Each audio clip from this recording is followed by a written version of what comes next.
hello and welcome to the first ever Awesome Archie on Tour, celebrating diversity in schools. Whoop, whoop, whoop, whoop. Let me roll the way. Look how cool that is. Ah, it's me. Now, I know this is going to sound a bit weird because you all know me as Mrs. C, but today I'm not Mrs. C.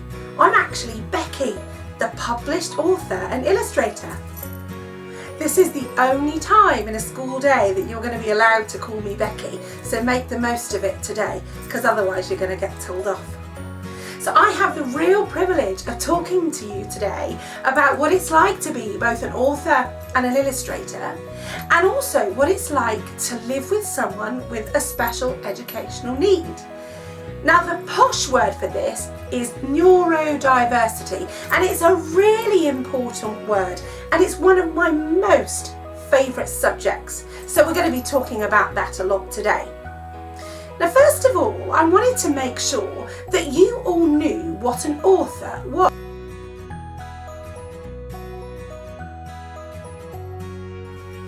And in my opinion, books wouldn't be that much fun without the illustrations. And someone who creates illustrations is known as an illustrator.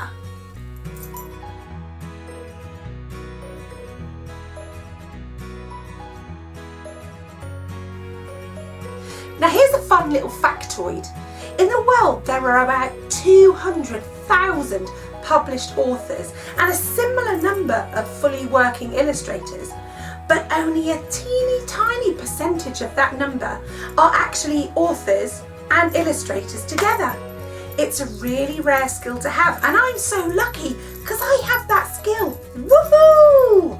Now, I know I've told you that I'm a published author and illustrator, but I can't take all the credit because in actual fact, I wouldn't have been able to write any of my books if it wasn't for my awesome partner and my bestest mate, Awesome Archie.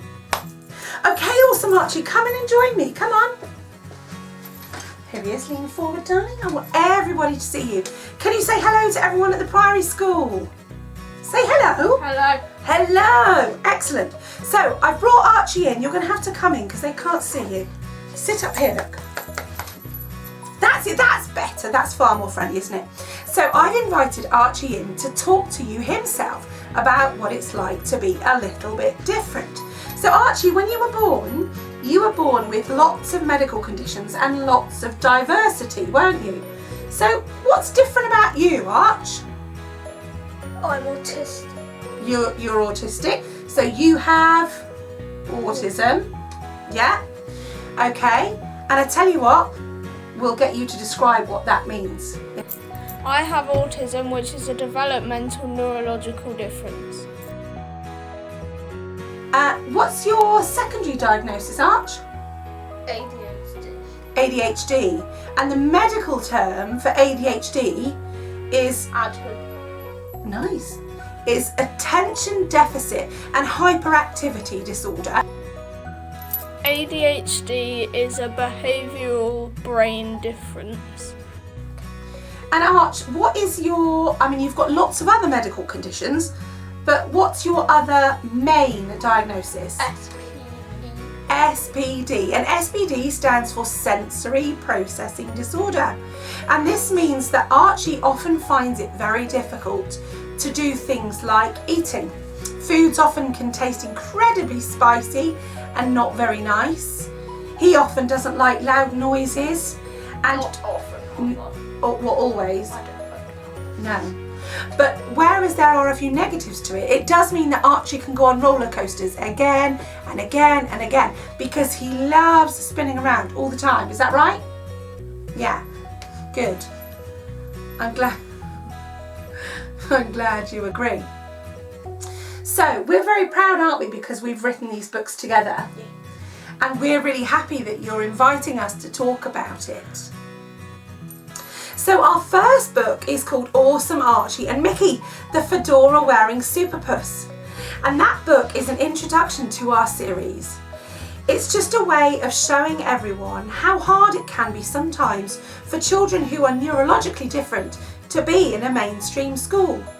Sometimes when Archie was younger, he used to get into a little bit of trouble, didn't you? But now we understand the conditions that he has, and as a school we've grown so well with our special educational needs support. There's no trouble now, it's all good, isn't it? And now you don't go to mainstream school, you go to a specialist hub and you love it, don't you? Thumbs up for the specialist hub. Boom! Our second book is expanding on that. Yes, thank you. Lovely. Our second book is expanding on that, and it's called Awesome Archie and the Neurodiversity Dudes. It was a way of us talking to children, adults actually, about lots of different neurological conditions. We cover a lot of things that maybe couldn't be covered elsewhere. And also it's an insight into how someone like Archie can get through the day by the use of fidget toys and distractions and things that make the day-to-day life more comfortable. Yes? Arch, who's your favourite neurodiversity dude? The hyperactive Hamlet. Yes, he's pretty cool. I think my favourite's Darcy the dyspraxic duck. She's got beautiful eyelashes and a lovely bow. And our third and most recent book is Awesome Archie Eats the Moon. And this is to demonstrate, actually, regardless of diagnosis, everything is achievable, because this incredible story came from this brain. Show them your brain, go closer. Go closer, show them this brain. Say, this brain is awesome, people. Yeah, exactly. It's also about pride and acceptance. It doesn't matter about a diagnosis. If anything, it's a really great opportunity to spur you on to great things. So as I finish this worship, I'm going to read to you from our third book, Awesome Archie Eats the Moon. And I hope as you listen to the story that you remember that you are capable of absolutely anything. Right now, at your tender age, the world is your oyster, and you can decide to take yourself anywhere. Whether you have a diagnosis or whether you don't, it doesn't matter. Everybody is capable of achieving great things. And as long as you're a good person, a nice friend, and you never give up, oh my word, what an amazing life you're going to live. So enjoy the story, and remember that we at the Priory School value every single one of you. See ya. Awesome Archie Eats the Moon, written and illustrated by Rebecca Clapcott, inspired by the awesome brain of Archie Clapcott. This book has been written to help and encourage everyone to embrace self-acceptance. Although autism, ADHD and other neurological conditions can bring difficulties, the positives by far outweigh the negatives. Embrace and enjoy your imagination. It can take you absolutely anywhere. Remember to keep being wonderfully weird. This is Awesome Archie, the hero of the hour. He's wonderfully quirky. Autism's his superpower. Every single evening, once bedtime has arrived, he climbs aloft his high-top bed and a mission is contrived. See, Archie stares in wonder at the beauty of the moon. He has to find a way up there. He has to find it soon. The scientists have always claimed that the moon is made of rock. But Archie says it's made of cheese and stinks like an old sock.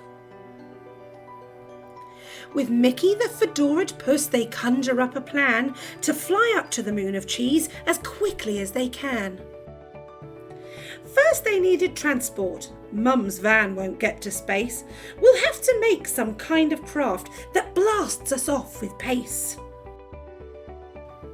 They built an awesome rocket out of bright pink plastic bricks with lots of room and 2 cool seats for Awesome Arch and Mix. They zoomed off into darkness. No gravity made them float, but Archie knew Mum wouldn't mind because he'd left a note. Before too long, they reached the moon and deployed the landing gear. They slowly drifted down to land without a shred of fear. Archie took one giant leap and Mickey followed too. They stepped onto the surface made of lovely cheesy goo. Archie proved what he'd always thought. The scientists were wrong. The moon is indeed made of cheese and has a potent pong. OK, let's collect some cheese, Archie announced boldly. We must get Nanny's favourite, the blue one that's all mouldy. Mummy loves mild cheddar and Daddy likes the strong one. Let's take as much as we can hold and head home once we're done. Mickey dug up loads of cheese. Archie stuffed them in his pocket. I think we ought to head home now, and they hopped aboard the rocket. Before too long they landed safely back on Archie's bed, pockets still crammed full of cheese, just waiting for some bread. When morning came, Mum yelled, "Your cheesy toast will be ready soon!" And that is how it came to be that Archie ate the moon. Don't forget to let your imagination take you wherever you want to go. Maybe tonight it could be your turn to fly up to the moon. The end.